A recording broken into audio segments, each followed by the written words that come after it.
Okay, तो आज हमें जो डिस्कशन करना है पोर्शन क्रोमोसोमल थ्योरी, क्रोमोसोमल क्या नाम दिया है पढ़ो टॉपिक का, chromosomal theory of inheritance, theory of inheritance. लंबा चौड़ा मैटर वहां पे दिख रहा होगा तुम लोगों को और तुम लोग डर गए होगे कि बाप रे कितना सारा पढ़ना है इसके अंदर। तो बच्चों उसके अंदर कुछ भी दिया नहीं है जिससे आपको डर लगे। सबसे पहली इंफॉर्मेशन उसने क्या दी है कि भाई 1966 में मेंडल ने अपना वर्क पब्लिश किया, पब्लिश्ड हिज वर्क। 1966 में मेंडल ने अपना वर्क पब्लिश किया। क्या वर्क था रे, कब स्टार्ट किया उसने, कब खत्म किया और कौन से इसमें स्टार्ट, ये मैंने तुम लोगों को बताया था, ठीक है। 1956 में उसने स्टार्ट किया, 1963 में उसने वर्क रोका और 19 लिखा है क्या रे, 1866 हो, 18 है ना, हाँ ये कल से मेरे साथ हो रहा है, मैं 19 ही बोल रही हूँ, 18 ना, 1856 में वर्क स्टार्ट, 50 में खत्म किया और 1866 में पब्लिश किया। ये एंट्रेंस के लिए इंपॉर्टेंट है बच्चों, ठीक है, साल ध्यान में रखना। फिर इसके काम को किसी ने रिकॉग्नाइज नहीं किया, इसके काम को किसी ने रिकॉग्नाइज नहीं किया। फिर 19th सेंचुरी में बच्चों, 19th सेंचुरी में 3 साइंटिस्ट आए। कौन थे वो 3 साइंटिस्ट भले मानुस, वो भले मानुस कौन थे, डी वेरिस, कोरेन और टेकमार्क। ये जो 3 साइंटिस्ट है, इन 3 साइंटिस्ट ने मेंडल की थ्योरी को रीडिस्कवर्ड किया, मेंडल की हिस्ट्री को रीडिस्कवर्ड किया। यस ना, यस, कि भाई इसने जो काम किया ये मर भी गया तो भी इसके काम को किसी ने पूछा नहीं। और जब ये तीनों आए और इन तीनों ने देखा कि भाई एक पब्लिक पत्रिका रहते हैं रिसर्च पेपर, इस रिसर्च पेपर में इनके कुछ पेपर पढ़े थे मेंडल्स के, तो इन्होंने पढ़ लिए और पढ़ने के बाद इनके ध्यान में आया कि भाई जो भी ये साइंटिस्ट था मेंडल नाम का, उसने जो भी काम किया था वो करेक्ट काम किया था, इसके थॉट बराबर थे, तो उन्होंने उसकी रीडिस्कवरी कर दी। इसलिए फिर फादर को मेंडल को क्या बोला गया है, फादर ऑफ जेनेटिक्स। मेंडल को फादर ऑफ जेनेटिक्स बोला गया है बच्चों, इनके भरोसे पे। पहले किसी ने अप्रिशिएट नहीं किया, बेचारा मर गया, फिर उसे फादर ऑफ जेनेटिक्स की पदवी दी गई मेंडल को, ठीक है। अब देखो मेंडल ने क्या बोला कि जो भी कैरेक्टरिस्टिक जनरेशन मिल रही है आपको, जो भी हाइब्रिड आपको मिल रहा है, वो हाइब्रिड जो है वो ब्लेंड नहीं हो रहा है, नॉट ब्लेंड। ये मेंडल का बोलना था कि कैरेक्टर ब्लेंड नहीं हो रहा है, सेपरेट हो रहा है, कोई कैरेक्टर मिक्स नहीं हो रहा है, सेपरेट हो रहा है, ये मेंडल ने बोला था। हाइब्रिड मतलब पता है ना हमें, अब कैपिटल टी स्मॉल टी, ये हुआ ना हमारा हाइब्रिड। इसने जो बोला कि भाई फैक्टर होता है, फैक्टर है जो क्या करता है, रिस्पॉन्सिबल होता है इनहेरिटेंस एंड एक्सप्रेशन के लिए, इनहेरिटेंस एंड एक्सप्रेशन के लिए। तो उस टाइम फैक्टर का इन्वेंशन हुआ था क्या बच्चों, नहीं हुआ था। तो फैक्टर उसने बता दिया। मेंडल ने क्या बोला कि भाई फैक्टर है, कुछ तो ऐसा है जो क्या कर रहा है, कैरेक्टर्स को इनहेरिट कर रहा है और उसका एक्सप्रेशन करा रहा है। फिर डिस्कवरी होने के बाद में उस फैक्टर का नाम क्या दिया गया, जीन। और लोगों ने क्या बोला, साइंटिस्ट ने क्या बोला कि जीन किससे बनता है, सेगमेंट ऑफ डीएनए से बनता है, राइट ना, सेगमेंट ऑफ डीएनए से बनता है, जो किस चीज के लिए रिस्पॉन्सिबल है, फॉर इनहेरिटेंस एंड एक्सप्रेशन के लिए रिस्पॉन्सिबल है,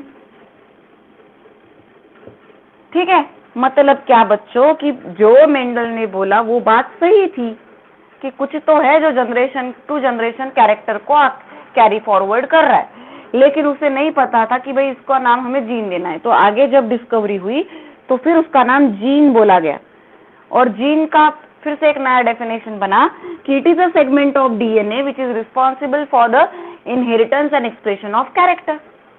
तो ये पूरी हिस्ट्री जो थी बच्चों, ये किसकी हिस्ट्री थी? मेंडल की हिस्ट्री थी कि भाई मेंडल ने ये सारा काम कर दिया और उस टाइम माइक्रोस्कोप इन्वेंट नहीं हुआ था, माइक्रोस्कोप की डिस्कवरी नहीं हुई थी।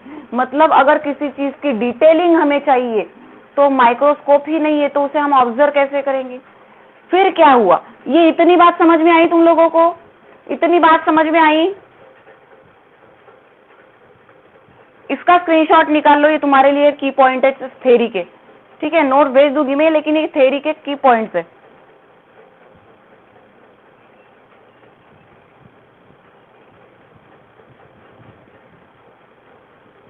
डन बच्चों? ओके, चलो आगे बढ़ते हैं। फिर आगे जैसे जैसे ये इन्वेंशन डिस्कवरी स्टार्ट हुई वैसे वैसे माइक्रोस्कोप का इन्वेंशन हुआ। उसके बाद में इन तीनों के काम के बाद में, क्योंकि इन तीनों ने तो सिर्फ थियोरेटिकल बोल दिया, अब अगर हमें बहुत माइन्यूटली किसी चीज को ऑब्जर्व करना है तो हमें चाहिए माइक्रोस्कोप। तो उसके बाद में क्या हुआ? माइक्रोस्कोप की डिस्कवरी हुई। डिस्कवरी ऑफ माइक्रोस्कोप, जिसके अंडर क्या ऑब्जर्व किया गया? सेल डिवीजन ऑब्जर्व किया गया बच्चों, सेल डिवीजन ऑब्जर्व किया गया है। आगे बताऊंगी मैं सेल डिवीजन क्या मतलब कैसे हो रहा है, ठीक है? तो उसके बाद में डिस्कवरी ऑफ माइक्रोस्कोप हुआ और उस माइक्रोस्कोप के अंडर में सेल डिवीजन की स्टडी स्टार्ट हुई। तो ये करने वाले कौन थे?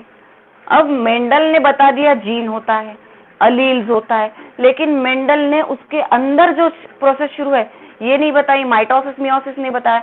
फिर माइक्रोस्कोप का इन्वेंशन हुआ और सेल डिवीजन स्टार्ट मतलब सेल डिवीजन की स्टडी स्टार्ट हुई।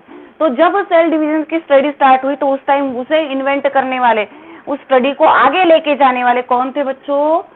सूटॉन एंड बोवेरी नाम के साइंटिस्ट थे, जिन्होंने 1903 में सेल डिवीजन की स्टडी स्टार्ट करके बच्चों क्रोमोसोमल स्टडी स्टार्ट कर दी। मतलब उसने बोला कि भाई तूने जो बोल दिया वो करेक्ट है, जीन होता है, लेकिन जीन कहाँ प्रेजेंट होता है ये भी तो हमें डिस्कस करना पड़ेगा, ये भी तो लोगों को बताना पड़ेगा। सिर्फ जीन होता है ये बोल के चलेगा नहीं। तो इसने उसके ऊपर स्टडी स्टार्ट कर दी और उसे नाम दे दिया हमने क्रोमोसोमल थ्योरी। उसे क्या नाम दे दिया हमने? क्रोमोसोमल थ्योरी, जिसमें क्या किया गया? क्रोमोसोम के स्ट्रक्चर को ऑब्जर्व किया गया और बोला गया कि क्रोमोसोम क्या करता है? Chromosome carrier, chromosome is a carrier of genetic material. Chromosome क्या है बच्चों? जेनेटिक मटेरियल का कैरियर है। देखो मैं अगर यहाँ पे एक क्रोमोसोम ड्रॉ करूं तो मैंने बोल दिया इसके बॉडी के ऊपर मेनी जीन्स है, थाउजेंड्स ऑफ जीन एक क्रोमोसोम के ऊपर प्रेजेंट होते हैं, और जीन को हमने बोल दिया डीएनए से बनता है, जीन को हमने बोल दिया डीएनए से बनता है। तो इसका मतलब जहां जहां ये क्रोमोसोम जाएगा उसके साथ ही डीएनए जाएगा ना, उसके साथ ही डीएनए जाएगा ना। और डीएनए क्या है बच्चों? जेनेटिक मटेरियल है, राइट ना? डीएनए क्या होता है? जेनेटिक मटेरियल होता है ना, यस और नो? ठीक है, मतलब क्रोमोसोम क्या कर रहा है? क्रोमोसोम क्या कर रहा है? क्रोमोसोम जेनेटिक मटेरियल को कैरी कर रहा है one generation to the another generation.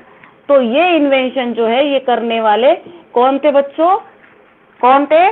सूटॉन और बोहरी नाम के साइंटिस्ट थे, जिन्होंने बोल दिया कि भाई क्रोमोसोम कैरियर है जेनेटिक मटेरियल की। अगर जेनेटिक मटेरियल एक जनरेशन से दूसरे जनरेशन में जाता है तो वो क्या करता है? उसे ट्रांसमिट भी करता है जनरेशन टू जनरेशन। उसके बाद में क्या बोला गया कि सोमैटिक सेल होती है, और सोमैटिक सेल कैसी होती है बच्चों? सोमैटिक सेल कैसी होती है? डिप्लॉइड होती है, ठीक है? पता है ना हमें सोमैटिक सेल डिप्लॉइड होती है नहीं होती है? ओके, अब ये सोमैटिक सेल जब डिप्लॉयड है तो ये क्या करेगी? सोमाइटिक सेल जब डिप्लॉयड है तो इसके अंदर भी सेल डिवीजन की प्रोसेस होगी। माइटोसिस मियोसिस होगा ना, माइटोसिस और मियोसिस होगा। मियोसिस सोमैटिक में नहीं होता, माइटोसिस की प्रोसेस होगी। ठीक है, जर्म सेल जो होते हैं, रिप्रोडक्टिव सेल, ये भी डिप्लॉयड होती है। सॉरी, जर्म सेल डिप्लॉयड नहीं होती, ये यहाँ पे मियोसिस की प्रोसेस होती है। ठीक है, मतलब क्या कि माइटोसिस और मियोसिस की प्रोसेस हो रही है, होमोलोगस क्रोमोसोम पेयरिंग फॉर्मेशन कर रहे हैं और ट्रांसमिट भी हो रहे हैं जनरेशन टू जनरेशन। और जनरेशन टू जनरेशन ट्रांसमिट होने के बाद में बच्चों ये सेपरेट गमिट फॉर्मेशन कर रहे हैं। देखो एक डायग्राम एक आपके बुक में दी हुई है, एक डायग्राम आपके बुक में दी हुई है, देखो मैं यहाँ पे ड्रॉ कर रही हूँ। इसके अंदर हम अच्छे भले क्रोमोसोम निकाल लेते हैं। ठीक है, ये वाला एक क्रोमोसोम, ये क्यों ऐसा निकाला गया है पता है ना तुम लोगों को? एक ब्लू वाला निकालते हैं और एक रेड वाला निकालते हैं। ठीक है, ये दो क्रोमोसोम हमने ड्रॉ कर लिए। आपके टेक्स्ट बुक में एक चार्ट में एक डायग्राम दी हुई, देखो दिख रही है? इसमें कैपिटल ए प्रेजेंट है, इसमें स्मॉल ए प्रेजेंट है। इसमें हम मियोसिस करा देते हैं, मियोसिस 1 करा देते हैं। मियोसिस 1 के बाद में क्या होगा बच्चों? यहाँ पे पार्टीशन फॉर्मेशन होगा, तो इससे 2 सेल बन जाएंगे, एक ये और एक ये।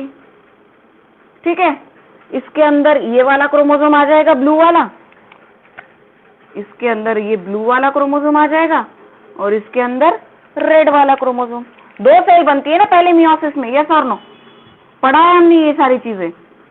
मियोसिस 1 में 2 सेल बनेगी, फिर इसका और आगे डिवीजन होगा, और आगे डिवीजन होगा। इसका नाम क्या रखेंगे हम? Meiosis second, right? Meiosis second, ये सारी चीजें पड़ी हुई है। फिर से इसका डिवीजन होगा, तो एक सेल से फिर से 2 सेल बनेगी बच्चों। यहाँ पे एक ड्रॉ कर लेंगे हम, यहाँ पे एक ड्रॉ कर लेंगे, इससे भी एक सेल बनेगी, इससे भी एक सेल बनेगी। ठीक है, ये जो क्रोमोसोम आपको दिख रहा है ये बीच में से फट जाएंगे और फटने के बाद एक क्रोमोसोम यहाँ पे आ जाएगा, एक क्रोमोसोम यहाँ पे आ जाएगा। नीचे भी सेम चीज, ये क्रोमोसोम जो दिख रहा है वो फट जाएगा बीच में से, एक क्रोमोसोम यहाँ पे आ जाएगा, एक क्रोमोसोम यहाँ पे आ जाएगा। ठीक है, तो इस तरीके से आपको क्या नजर आता है? गमिट फॉर्मेशन, हिप्लॉइड गमिट फॉर्मेशन होते हैं। गैमेट्स बन रहे हैं ना बच्चों, कैसे बन रहे हैं? हिप्लॉइड। ठीक है, मतलब एक डिप्लॉइड बॉडी थी, डिप्लॉइड बॉडी थी, रिप्रोडक्टिव सेल थे और रिप्रोडक्टिव सेल के अंदर मियोसिस की प्रोसेस हुई और उससे हमें क्या मिला? हिप्लॉइड बॉडी सेल मिले। इतनी बात क्लियर है? यस और नो? यस और नो? ठीक है, इसका सीधा मतलब इसके बॉडी के ऊपर क्रोमोसोम, क्रोमोसोम के बॉडी के ऊपर जीन प्रेजेंट है। ठीक है, जीन मतलब डीएनए से बना हुआ है, इसका मतलब जीन ही है या क्रोमोसोम ही है जो जनरेशन टू जनरेशन क्या बना रहा है? कैरेक्टर को ट्रांसमिट कर रहा है जब ये नेक्स्ट बॉडी में एंटर करेगा। क्योंकि गमिट्स तो बना दिए, अब मेल गमिट्स और फीमेल गमिट का फ्यूजन हो गए तो डिप्लॉइड बॉडी बनेगी ना, तो यहाँ के कैरेक्टर्स वहां पे जाएंगे फ्यूजन होके। तो ऑब्वियसली ये क्या कर रहा है? Generation to generation character, genetic material को कैरी कर रहा है साथ में, इसीलिए इसे कैरियर ऑफ जेनेटिक मटेरियल बोला गया है। समझ में आई क्रोमोसोमल थ्योरी बच्चों? क्रोमोसोमल थ्योरी में क्या है, समझ में आया? यस और नो? कोई डाउट है किसी को? पूछो, एनी डाउट?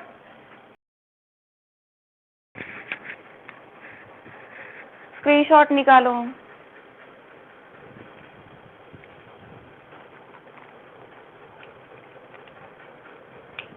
Done everyone? हो गया? चलो आगे बढ़ते हैं। अब ये क्रोमोसोमल थ्योरी खत्म हो गई, ये की पॉइंट थे क्रोमोसोमल थ्योरी के। इसमें कुछ भी दिया नहीं है, बहुत लंबा चौड़ा दिया है, हमें जो काम का है वो उठाना है, बाकी छोड़ देना है। ठीक है, वही चीजें रिपीट हो रही है। अब देखते हैं क्रोमोसोम क्या होता है, बेचारा क्रोमोसोम क्या करता है, उसका स्ट्रक्चर कैसे होता है, कब दिखता है वो क्रोमोसोम। ठीक है, तो क्रोमोसोम के बारे में पढ़ लेते हैं। अभी क्रोमोसोम के बारे में पढ़ लेते हैं।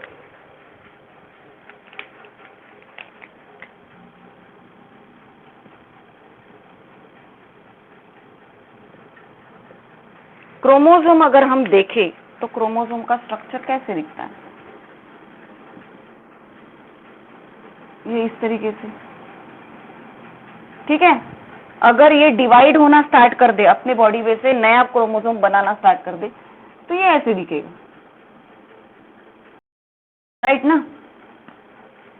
अपने बॉडी में से दूसरा क्रोमोसोम निकाल रहा है, जब ये फट जाते हैं तो अलग अलग क्रोमोसोम बन जाते हैं। ये हमने सब पढ़ा है बच्चों, ठीक है। तो क्रोमोसोम क्या है? Chromosome is a filamentous body, filamentous body है,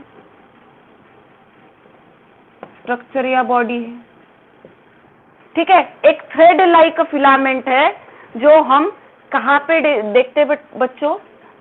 in the nucleus of eukaryotic organism. पता है ना यूकैरियोटिक ऑर्गेनिज्म क्या होती है, ठीक है। यूकैरियोटिक ऑर्गेनिज्म के न्यूक्लियस के अंदर, देखो मैं एक ड्रॉ करके दिखा रही हूँ तुमको, ये सेल है, ठीक है, ये सेल है और सेल के अंदर न्यूक्लियस है, और न्यूक्लियस के अंदर आपको ये थ्रेड जैसे दिखेगा पहले, लाइक दिस। तो इसे बोला जाता है सबसे पहले क्रोमैटिन फाइबर या फाइबर, हाँ नेटवर्क, वही थी, क्रोमैटिन नेटवर्क बोल देते। चलो, chromatin fibre network. Yes Rutuja, काय झालंय? काही प्रॉब्लेम? अरे आज माहित नाही, सकाळपासून प्रॉब्लेमच आहे, सुबह से प्रॉब्लम ही चल रही है आज इसकी। सुबह की मीटिंग तो 2 बार ऑफ हुई है मेरी। चलो, अगर ना भी दिखे तो वीडियो आपको कुछ दिन में, कुछ 1 घंटे के बाद मिल जाता है, वेबसाइट पे मिलता है ना वीडियो, लेक्चर होने के बाद में, ठीक है। तो एटलीस्ट ये कर लेते हैं, कोई प्रॉब्लम होगा तो वीडियो आप देख लेना रिपीट से, चलेगा? ओके। तो ये प्रॉब्लम आज हो रहा है मॉर्निंग से, तो चलो थोड़ा सा एडजस्ट कर लेते हैं आज के दिन। तो क्या बोला है? क्रोमोसोम क्या है बच्चों? क्रोमोसोम एक फिलामेंटस, फिलामेंटस मतलब थ्रेड लाइक बॉडी है जो यूकैरियोटिक ऑर्गेनिज्म। लेकिन जब सेल डिवीजन होने का होता है, मतलब कोई भी प्रोसेस नहीं होती है, पहली प्रोसेस का नाम क्या है बताओ? प्रोफेज, एनाफेज, मेटाफेज, टेलोफेज, ये पढ़ते हैं ना हम, ठीक है। ये सारी प्रोसेसेस इसके होने से पहले ये सिर्फ और सिर्फ एक थ्रेड जैसा नजर आता है, जिसकी वजह से इसका नाम दिया गया है क्रोमैटिन नेटवर्क या फाइबर। क्लियर है इतनी बात? क्लियर है इतनी बात? कौन से साइंटिस्ट ने इसको डिस्कवर किया बच्चों? वाल्डियर, पढ़ो उसका नाम, क्या है वो? वाल्डियर समथिंग कुछ तो भी, हाँ। ये साइंटिस्ट था जिसने फर्स्ट टाइम क्रोमोसोम को अंदर जो नेटवर्क होता है उसका नाम क्रोमोसोम दिया गया। उसने बोला कि जो भी है भाई, इसका नाम क्या है? क्रोमोसोम है। अगर हमें इसको स्टडी करना है तो हम इसे कौन से स्टेज में स्टडी करते हैं? मेटाफेज में। क्यों मेटाफेज में बच्चों? क्योंकि इसका शेप थोड़ा सा कंडेंस हो जाता है, शेप बिकम कंडेंस मतलब मोटा हो जाता है, तो इसके वजह से हम उसे देख पाते हैं अच्छे तरीके से, तो इसलिए हम मेटाफेज में से डिस्कस करते हैं, ऑब्जर्व करते हैं। अगर हम इसके लेंथ के बारे में बात करें तो इसकी लेंथ कितनी होती है?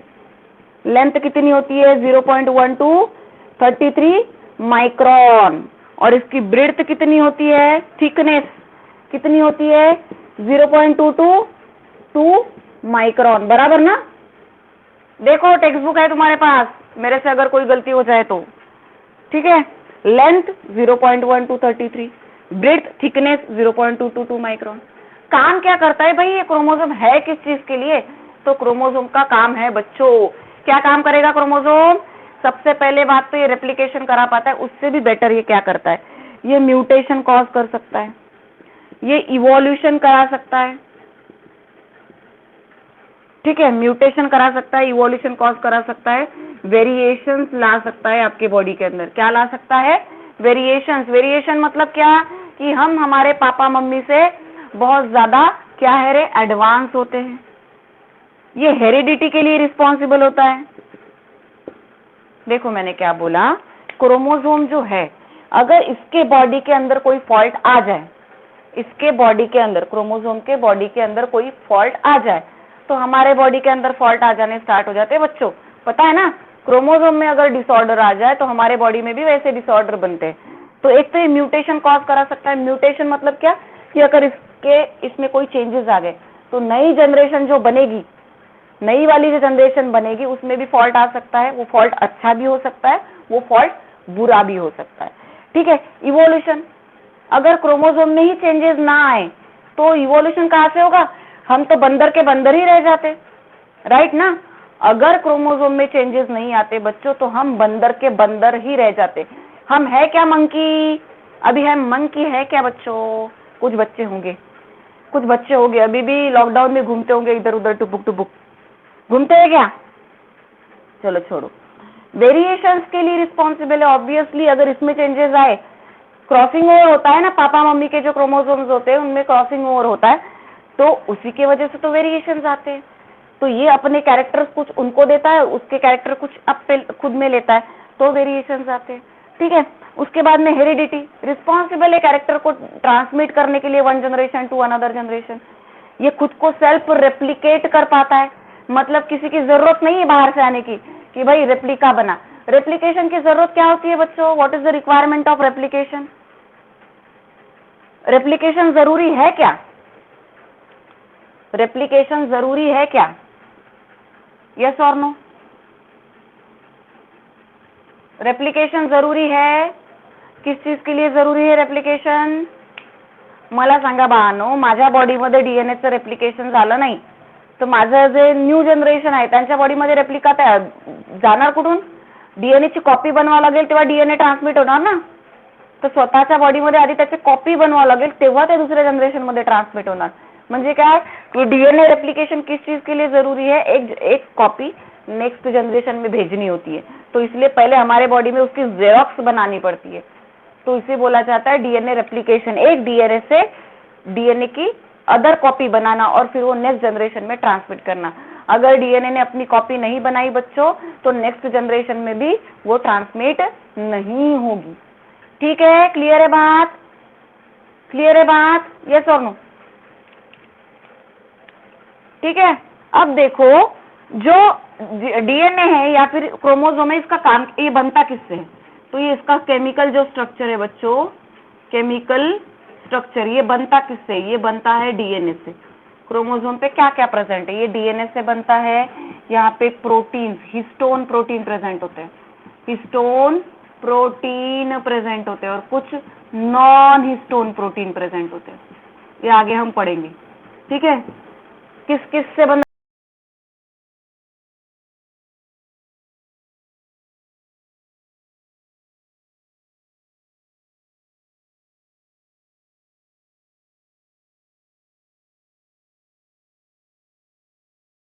फिलहाल नेटवर्क में ही प्रॉब्लम है। दिख रहा है बोर्ड तुम लोगों को? कुछ भी नहीं दिख रहा है? वापस आ गया होगा, देखो देखो एक बार।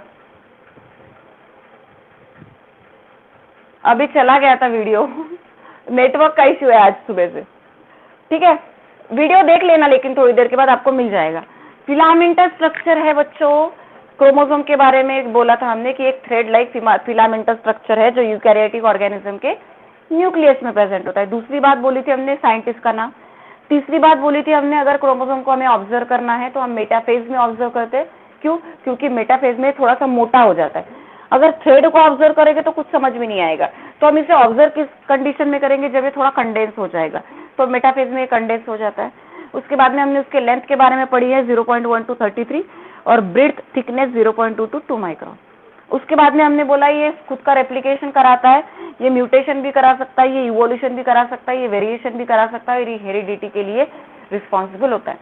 केमिकल स्ट्रक्चर इसका किससे बन रहा है? डीएनए से बन रहा है। इसके बॉडी पे हिस्टोन प्रोटीन होते हैं और नॉन हिस्टोन प्रोटीन भी प्रेजेंट होते हैं। क्लियर है बात? क्लियर है बच्चों बात? ठीक है, चलो। वो दिख नहीं रहा, स्क्रीनशॉट निकालते हो क्या? इसका दिख रहा है? कुछ दिख रहा होगा तो स्क्रीनशॉट निकाल लो।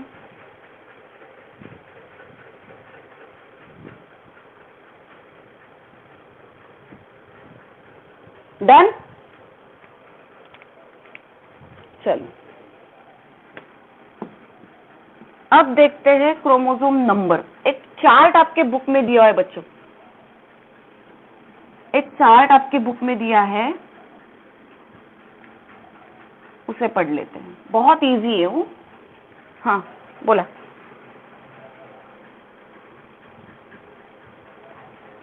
प्रोटीन्स होते हैं वो, protein, histone protein, histone molecules होते हैं। तो हिस्टोन से बने हुए जो प्रोटीन है उन्हें हिस्टोन प्रोटीन बोला जाता है, और नॉन हिस्टोन मतलब जिसमें हिस्टोन प्रोटीन नहीं प्रेजेंट होते।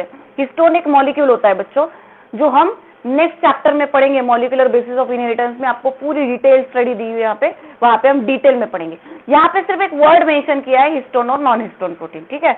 तो डीएनए के ऊपर एक हिस्टोन प्रोटीन का स्ट्रक्चर प्रेजेंट होता है। जैसे अगर मुझे डीएनए को बांधना है, ये डीएनए है, ठीक है, तो डीएनए को अगर मुझे बांधना है तो इस तरीके से बांधना पड़ेगा, न्यूक्लियोसोम बनता है उससे, हम आगे पढ़ेंगे, अभी तुमको डिटेल में नहीं जा रही मैं।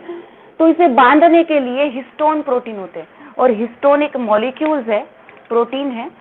तो अगर किसी मॉलिक्यूल पे हिस्टोन प्रेजेंट है तो उसे हम हिस्टोन प्रोटीन बोलते हैं, और अगर किसी प्रोटीन में हिस्टोन मॉलिक्यूल नहीं प्रेजेंट है तो उसे हम नॉन हिस्टोन। लेकिन ये हम डिटेल में नेक्स्ट चैप्टर में पढ़ेंगे, इस वाले में नहीं, ठीक है। अभी इससे ज्यादा, ठीक है, नेक्स्ट चैप्टर में इसके डिटेलिंग पढ़ेंगे। यस साक्षी, साक्षी काय झालाय बोल। साक्षी आहे का क्लासमध्ये? देऊ का ग तुम्हाला फटके तिकडे येऊन?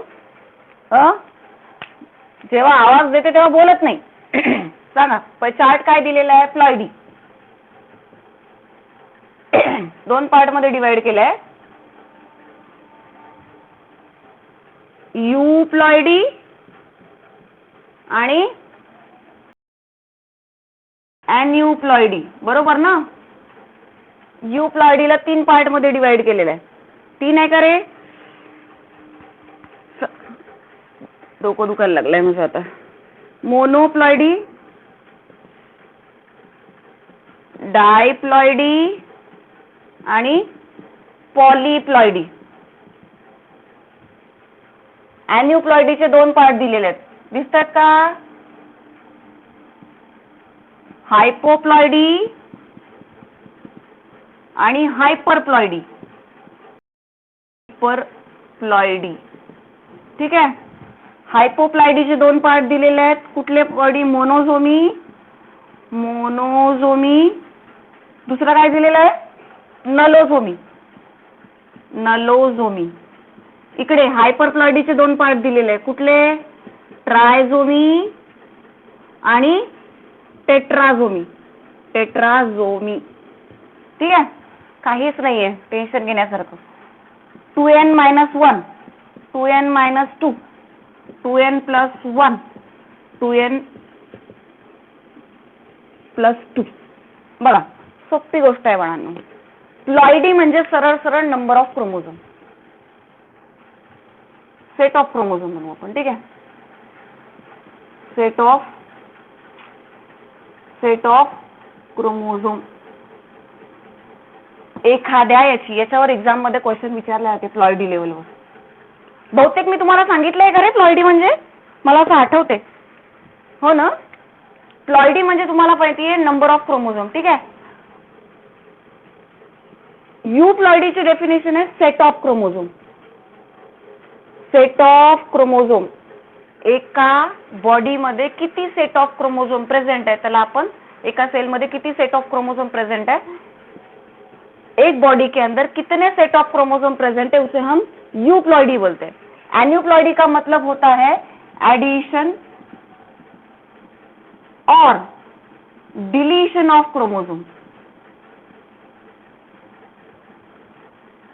एडिशन और डिलीशन ऑफ क्रोमोझोम मतलब एन्यूप्लॉइडी, और सेट ऑफ क्रोमोझोम मतलब यूप्लॉइडी. अब सेट ऑफ क्रोमोझोम का मतलब, मोनोप्लॉइडी मतलब अगर वो हेप्लॉइड है तो हम उसे एन बोल देंगे. मोनो मीन्स सिंगल, अगर हेप्लॉइड सेट है तो उसे हम एन बोल देंगे. डिप्लॉइड को क्या बोलेंगे बच्चों? डिप्लॉइडी म्हणजे वो डिप्लॉइड, बहुत इजी है. 2n. पॉली मतलब पॉली में क्या आएगा? 3n आएगा, 4n आएगा, 5n आएगा. मतलब क्रोमोसोम 2n से ज्यादा है, डिप्लॉइड से ज्यादा है, तो सारे के सारे किस में आएंगे? पॉलीप्लॉइडी में आएंगे। सारे के सारे किस में आएंगे? पॉलीप्लॉइडी में। तो पॉलीप्लॉइडी में 3n भी आता है, 4n भी आता है और 5n भी आता है। n मतलब पता है ना तुम लोगों को? n मतलब हेप्लॉइड, n मतलब हेप्लॉइड, 2n मतलब डिप्लॉइड, 3n 4n 5n, ये सारे इसमें। हाइपोप्लॉइडी का मतलब बच्चों, हाइपो मतलब क्या? कि अगर डिलीट हो गया, if chromosome delete, if chromosome delete, तो हम उसे हाइपोप्लॉइडी बोल देंगे। तो हम उसे क्या बोलेंगे? हाइपोप्लॉइडी बोल देंगे। ओके। अगर क्रोमोसोम ऐड हुआ, क्रोमोसोम ऐड हुआ, तो उसे हम हाइपरप्लॉइडी बोल देंगे। अब 2n क्यों लिखा है? 2n + 1 डिप्लॉइड है ना बच्चों। सेट ऑफ क्रोमोसोम हमारे बॉडी में कितने प्रेजेंट होते हैं? डिप्लॉइड। हमारी बॉडी डिप्लॉइड है ना? यस और नो? हमारी बॉडी यूकैरियोटिक ऑर्गेनिज्म डिप्लॉइड है। अगर डिप्लॉइड का मतलब है 46 क्रोमोसोम, राइट? डिप्लॉइड का मतलब है 46 क्रोमोसोम। अगर 46 क्रोमोसोम में से 1 माइनस हो जाए तो ये क्या हो जाएगा बच्चों? 45, राइट? डिप्लॉइड का मतलब 46, ठीक है? 46 हमारे बॉडी में प्रेजेंट है। मोनोजोमी मतलब अगर 46 क्रोमोसोम में से 1 माइनस हो जाए तो इसे मोनोजोमी बोलता है। मोनो मतलब 1 माइनस। नलो मीन्स अगर डिप्लॉइड मतलब 46 क्रोमोसोम में से 2 क्रोमोसोम माइनस हो जाए तो उसे बोला जाता है नलोजोमी। ट्राइजोमी मतलब अगर 46 क्रोमोसोम में एक ऐड हो जाए क्रोमोसोम तो उसे ट्राइजोमी, और 46 क्रोमोसोम में अगर 2 ऐड हो जाए क्रोमोसोम उसे टेट्राजोमी। ठीक है? समझ में आया मैंने क्या बोला? समझ में आया बच्चों मैंने क्या बोला? खूब सिंपल है। Euploidy means set of chromosome. इसे आपके बुक में एक्स से मेंशन किया है, एक्स। उसके बाद में इन्होंने बोला है, आपके इसमें इक्वेशन दिया x = n। देखो तुम्हारे बुक में लिखा होगा x = n, ऐसे लिखा है। तो ये सारे सेट ऑफ क्रोमोसोम है। यहाँ पे सेट ऑफ क्रोमोसोम को काउंट किया जाता है हेप्लॉइड, डिप्लॉइड और पॉलीप्लॉइड, मोनोप्लॉइडी, डिप्लॉइडी और पॉलीप्लॉइडी। यहाँ पे क्या करेंगे हम? आइनोप्लॉइडी की डेफिनेशन क्या है? एडिशन और डिलीशन ऑफ क्रोमोसोम। अगर डिलीट हो गया क्रोमोसोम तो हाइपोप्लॉइडी, अगर ऐड हो गया क्रोमोसोम तो हाइपरप्लॉइडी। फिर डिलीट होने के बाद में 2 पार्ट में डिवाइड किया गया है। नलोजोमी मतलब 2n-1 और मोनोजोमी मतलब 2n-1 और नलोजोमी मीन्स 2n-2। उसके बाद में ट्राइजोमी, अगर एक ऐड होता है तो ट्राइजोमी, अगर 2 ऐड होते तो टेट्राजोमी। खत्म बात। क्लियर है? क्लियर है डायग्राम? ठीक है सबको? किसी को प्रॉब्लम है देख लो, यस और नो? ठीक है, चलो आगे बढ़ते हैं। इसका स्क्रीनशॉट निकाल लो, थ्योरी पढ़ने की जरूरत नहीं पड़ेगी जो दिया है आपको। इससे आपका पूरा कॉम्प्लिकेशन सॉल्व हो जाएगा। जो थ्योरी आपके बुक में दी हुई है इससे आपका प्रॉब्लम सॉल्व हो जाएगा। इससे सेंटेंस बना लेना, खत्म बात। बाकी पढ़ने की जरूरत नहीं पड़ेगी। स्क्रीनशॉट निकाल लो, स्क्रीनशॉट निकालो बच्चों।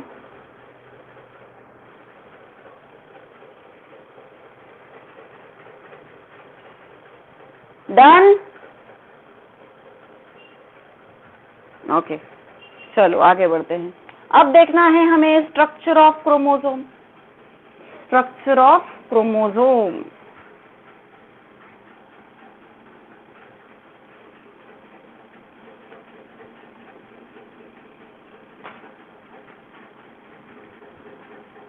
ये भी स्ट्रक्चर बहुत सिंपल है। ये चैप्टर ही बहुत इजी है ना? इजी था ना चैप्टर? यस और नो? चॅप्टर इझी आहे या नाही आहे? असं म्हणत चला, बरं वाटतं मला इजी म्हटलं की। चलो ड्रॉ करते हैं हम क्रोमोसोम को। एक ऐसा स्ट्रक्चर आपके बुक में दिया हुआ है,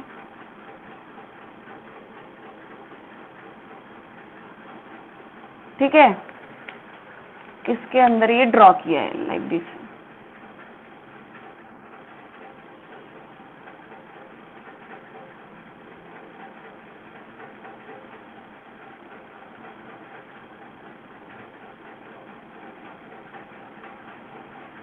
ठीक है, ये वाला एक क्रोमोसोम दिया है। दूसरा वाला क्रोमोसोम ड्रॉ किया है उन्होंने इस तरीके से।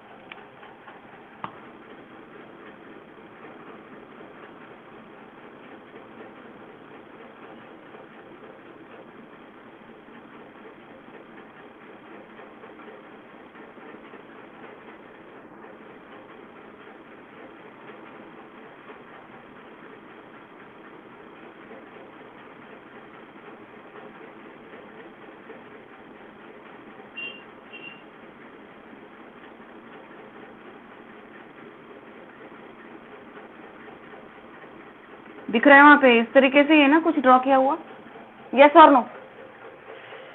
पहारे थोडस याच्या डोक्याच्या वरती अजून एक काढलेला आहे, अजून काढून टाकू. आपलं काय काढायला काय लागते आपल्याला? छोटासा नन्नासा मुन्नासा. ओके, इसके अंदर इन्होंने निकाला है डीएनए को, इस तरीके से दिखाया है और इसके अंदर दिखाई है स्वेलिंग. स्वेलिंग को हम रेड कलर से शो कर देते हैं.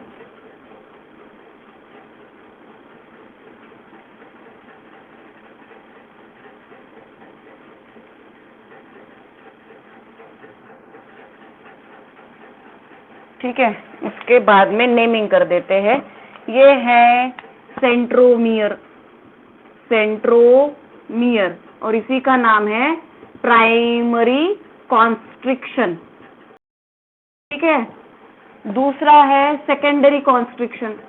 सेकेंडरी कॉन्स्ट्रिक्शन ये सेकेंड वाला है. नीचे है सेकेंडरी कॉन्स्ट्रिक्शन, फिर से सेकेंडरी कॉन्स्ट्रिक्शन, इसका नाम है फर्स्ट. इसके नीचे है न्यूक्लियोलस और इसके नीचे है सैटेलाइट और इसके ऊपर के पोर्शन को बोला है टीलोमियर.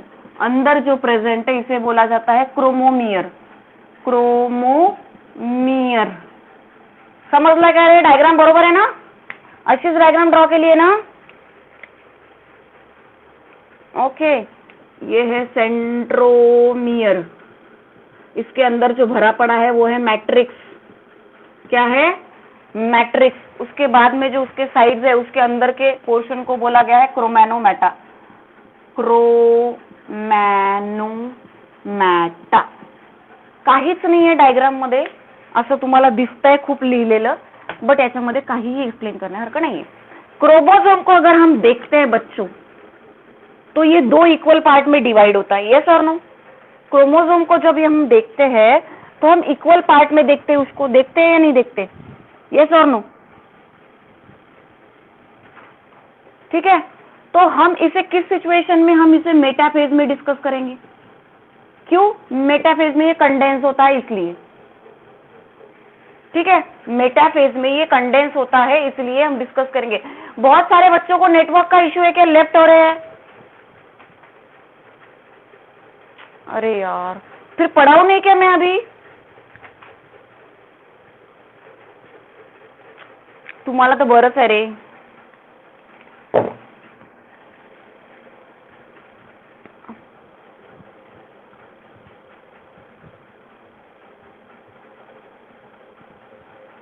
देखने दो मुझे नेटवर्क पहले.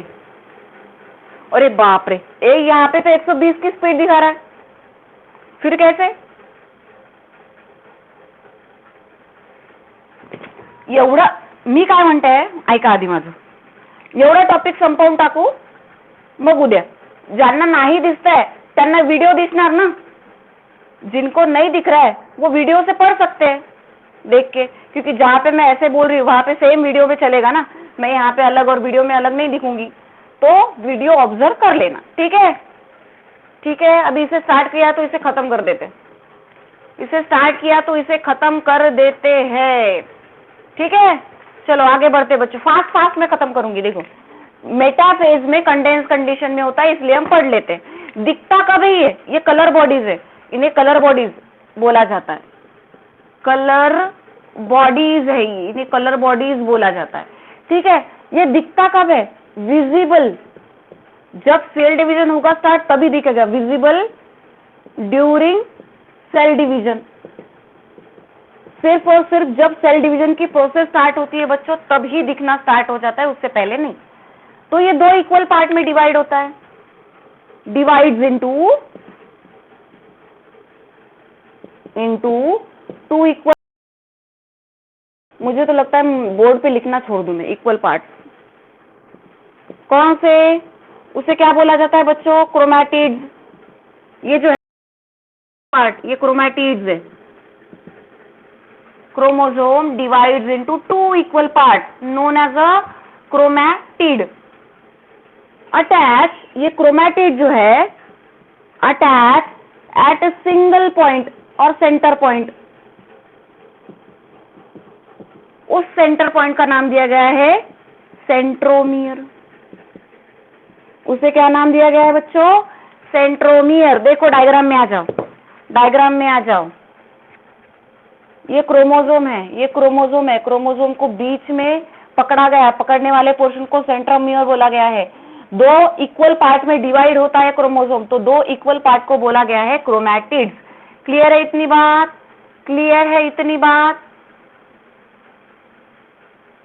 अब जब सेल डिवीजन की प्रोसेस होती है बच्चों, जब सेल डिवीजन की प्रोसेस होती है, ड्यूरिंग सेल डिवीजन क्या किया जाएगा?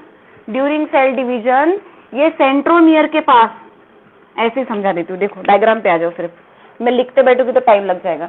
ये जो सेंट्रोमियर है, जब सेल डिवीजन की प्रोसेस होती है बच्चा, तब सेल डिवीजन के प्रोसेस के टाइम सेंट्रोमियर के पास एक प्लेट लाइक स्ट्रक्चर तैयार हो जाता है। क्या बनता है? प्लेट लाइक स्ट्रक्चर बनता है, और उसे बोला गया है बच्चों काइनेटोफोर। काइनेटोकोर। क्या बोला मैंने? जब सेल डिवीजन की प्रोसेस होती है तो ये क्रोमोसोम ऐसे फट जाते हैं ना, ऐसे ऐसे इस तरीके से, तो यहाँ पे ऐसे स्पिंडल फाइबर बनते हैं ना, स्पिंडल फाइबर याद करो, स्पिंडल फाइबर बनते हैं ना ऐसे जोड़ने के लिए इन्हें। तो ये जोड़ने वाले जो स्पिंडल फाइबर है, ये स्पिंडल फाइबर किससे जुड़ती है? एक प्लेट लाइक स्ट्रक्चर से जुड़ता है जो सेंट्रोमियर बनाता है, और उस प्लेट लाइक स्ट्रक्चर को बोला जाता है काइनेटोकोर। क्या बोला जाएगा? काइनेटोकोर। क्लियर है इतनी बात? क्लियर है इतनी बात? ओके। अब ये जो काइनेटोकोर है, इसका काम क्या है? During cell division spindle fibre attach to this portion. जब सेल डिवीजन की प्रोसेस होती है बच्चों, तो ये काइनेटोफोर, जो प्लेट यहाँ पे फॉर्मेशन होती है सेंट्रोमियर में, वो स्पिंडल फाइबर से जुड़ती है, तो ये अलग सेपरेट होना स्टार्ट कर देते हैं। अब देखो, सेंट्रोमियर का ही नाम, सेंट्रोमियर का ही नाम प्राइमरी कॉन्स्ट्रिक्शन है। कॉन्स्ट्रिक्शन मतलब जहां पे ऐसे ऐसे ऐसे स्ट्रक्चर बन रहे, कॉन्स्ट्रिक्शन मतलब अंदर जो मुड़ जाते हैं, उसे कॉन्स्ट्रिक्शन बोला जाता है। तो पहला मुड़ा हुआ पोर्शन यहाँ पे क्या है? सेंट्रोमियर है। पहले पोर्शन में यहाँ पे ये अंदर की तरफ चला गया है, तो इसे प्राइमरी कॉन्स्ट्रिक्शन बोला जाएगा। ऊपर थोड़ा चढ़ने के बाद में यहाँ पे भी आपको सेकेंड टाइम ये अंदर चला गया है, डीप डिप्रेशन फॉर्म हुआ है ना, यहाँ पे अंदर चला गया है, तो इसे सेकेंडरी कॉन्स्ट्रिक्शन बोला गया है। इसके नीचे भी, सेंट्रोमियर के नीचे भी आपको फिर से एक अंदर कॉन्स्ट्रिक्शन गया हुआ नजर आ रहा है, तो इसे सेकेंडरी कॉन्स्ट्रिक्शन बोला गया है। क्या बोला गया है? Secondary constriction. और इस सेकेंडरी कॉन्स्ट्रिक्शन के नीचे बच्चों क्या प्रेजेंट होता है? न्यूक्लियोलस प्रेजेंट होता है, और न्यूक्लियोलस के नीचे एक सैटेलाइट बॉडी प्रेजेंट होती है। आपके बुक में से STB से मेंशन किया है शायद, STB देखो, STB से मेंशन किया है ना? यस और नो? यस और नो? STB बोला है ना? क्या बोला है? SAT, satellite body, satellite body, SAT से मेंशन किया है, सैटेलाइट बॉडी। ठीक है। उसके बाद में इसका जो टिप पोर्शन है, क्रोमोसोम के टिप पोर्शन को टीलोमियर बोला जाता है। क्या बोला जाता है बच्चों? टीलोमियर बोला जाता है। उसके बाद में इसके अंदर, क्रोमोसोम के अंदर आपको एक थ्रेड लाइक एक्सटेंडेड पोर्शन नजर आता है, विच इज अ DNA। क्या होता है वो? DNA। एक छोर से लेके दूसरे टुकड़े तक पूरा लंबा का लंबा थ्रेड लाइक स्ट्रक्चर वहां पे अंदर प्रेजेंट होता है, जिसे हम DNA बोलते हैं। समझ में आया? यस और no? Double standard DNA molecule अंदर प्रेजेंट होता है, और उसके अंदर, इसके अंदर ये स्वेलिंग लाइक गोल गोल स्वेलिंग आपको नजर आती है, उसे बोला गया है क्रोमोमियर। बस इतना ही बताना। सबसे पहली बात, मेटाफेज में दिखता है। दूसरी बात क्या बोली है मैंने, देखो 2 इक्वल पार्ट में डिवाइड होता है जिसे क्रोमैटिड बोला जाता है। क्रोमैटिड को एक पॉइंट से जोड़ा जाता है, इसे सेंट्रोमियर बोला जाएगा। सेंट्रोमियर के पास एक प्लेट लाइक स्ट्रक्चर प्रेजेंट होता है जिसे हम काइनेटोकोर बोलते हैं। काइनेटोकोर का काम क्या है, सेल डिवीजन के टाइम स्पिंडल से अटैच होना। उसके बाद में हमने बोला कि centromere is called as a primary constriction, centromere को ही हम प्राइमरी कॉन्स्ट्रिक्शन बोलते हैं। फिर अपर और लोअर साइड में, दोनों साइड में आपको फिर से एक जगह पे आपको अंदर मुड़ा हुआ वो नजर आएगा, तो उसे हम बोल देंगे secondary constriction. Secondary constriction first और सेकेंडरी कॉन्स्ट्रिक्शन सेकेंड, अंदर मुड़ा हुआ है ना तो कॉन्स्ट्रिक्शन। उसके बाद में सेकेंडरी कॉन्स्ट्रिक्शन फर्स्ट के नीचे आपको क्या नजर आ रहा है, एक राउंडेड स्पेरिकल बॉडी नजर आ रही है जिसका नाम है न्यूक्लियोलस, और न्यूक्लियोलस के नीचे एक और स्पेरिकल बॉडी नजर आ रही है जिसे हमने सैटेलाइट बोला है। क्रोमोसोम के टिप पोर्शन को हमने क्या बोला है बच्चों, टीलोमियर। क्रोमोसोम के अंदर एक थ्रेड लंबा चौड़ा चला गया है जिसका नाम है डीएनए, जो जेनेटिक मटेरियल है, और अंदर एक स्वेलिंग लाइक स्ट्रक्चर बन गया है, उसे बोला है क्रोमोमियर। ये है स्ट्रक्चर ऑफ क्रोमोसोम। समझ में आया या नहीं समझ में आया? समझ में आया या नहीं समझ में आया? क्लियर है? अगर ना भी क्लियर है तो एक बार वीडियो देख लेना, थोड़ी 1 आध घंटे के बाद में आ जाएगा, और फिर हम इसे मंडे को फिर से रिवाइज करेंगे, ठीक है? चलो मैं अभी मीटिंग ऑफ कर, हाँ बोल। ये प्रेजेंट ही अपने आप ही बन जाती है बच्चों, यहाँ पे प्रेजेंट ही अपने आप ही बन जाती है, मैं आज भेज दूंगी, ठीक है? चलो बाय एवरीवन, बाय बेटा।